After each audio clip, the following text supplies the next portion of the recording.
আমি ইঞ্জিনিয়ার রহমতুল্লাহ বলছি। এখন আমাদের আলোচনায় থাকছে উত্তরা ব্যাংক, যেটা যার সর্বশেষ ক্লোজিং প্রাইস হচ্ছে 24 টাকা 80 পয়সা। আমরা ডেইলি টাইম ফ্রেমে আছি। আমরা এখানে দেখতে পাচ্ছি যে এই উত্তরা ব্যাংকের প্রাইস অ্যাকশনটা খুব চমৎকারভাবে এর অনেকগুলা রেজিস্ট্যান্স ছিল, রেজিস্ট্যান্সগুলা ভেঙেছে। তো রেজিস্ট্যান্স ভাঙার শক্তি থাকে ইম্পালসিভ ওয়েভের। আরও নানান ইয়ে আছে, আমরা সেটা দেখাচ্ছি না। তো এখানে কমপক্ষে 4-5টা রেজিস্ট্যান্স আছে, সবগুলাকে ভেঙেছে। সুতরাং এটা ট্রেন্ড অত্যাধিক বুলিশ, এবং আমরা দেখতে পাচ্ছি যে বর্তমান আপ ট্রেন্ডটা অনেক খাড়া, স্টিপ।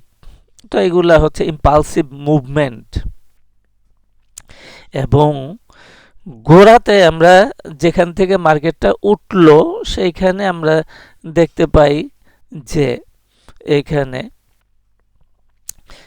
ইম্পালসিভ মুভমেন্ট ছিল সেখানে। তাহলে গোড়াতে ইম্পালসিভ মুভমেন্ট থাকলে তার ভবিষ্যৎ ভালো। এটাই ছিল আমাদের একটা ফিলোসফি। তাহলে আমরা দেখি যে তার এই গোড়াতে একটা 5 ওয়েভ স্ট্রাকচার আমরা দেখতে পেলাম। তারপরে কারেকশন, যথারীতি কারেকশন হইল এ, বি এন্ড সি। তারপর থেকে এর পথ চলা শুরু হয়েছে। তাহলে আমরা দেখতে পাচ্ছি যে আমাদের এবিসি হয়ে গেল। তাহলে মূল যে 5 ওয়েভ স্ট্রাকচার ছিল গোড়াতে, ইম্পালসিভ মুভমেন্ট, তার সাপেক্ষে আমরা একটা আমাদের প্রাইস অবজেক্টিভ বা দেখতে চাই। তাহলে আমরা দেখতে পাচ্ছি যে এই গোড়াতে যে ইম্পালসিভ মুভমেন্টটা ছিল তার সাপেক্ষে আমরা একটা মিনিমাম বা নমিনাল টার্গেট পাই, সেটা হলো 25 টাকা 60 পয়সা। এবং ইভেন এটা 161.8% ফিবোনাসি লেভেল 28-29 টাকা পর্যন্ত চলে যেতে পারে।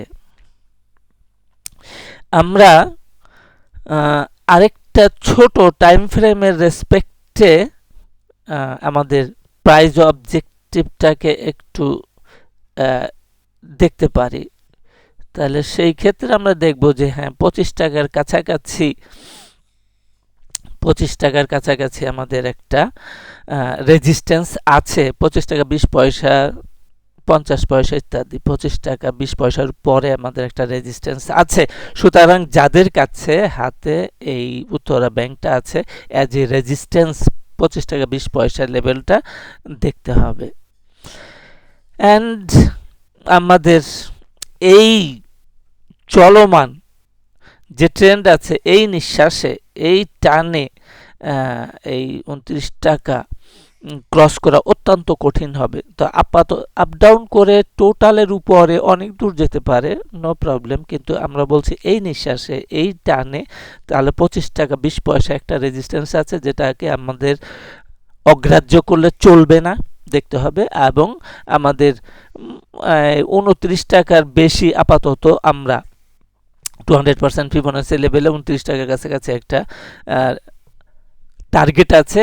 এটাকে আপাতত একটা পরিসীমা, বর্তমান চলমান ট্রেন্ডের জন্য একটা পরিসীমা, সর্বাধিক বাইরের একটা টার্গেট বিবেচনা করা যায়। তো আজকে এই পর্যন্তই। সাথে থাকার জন্য সবাইকে অনেক অনেক ধন্যবাদ।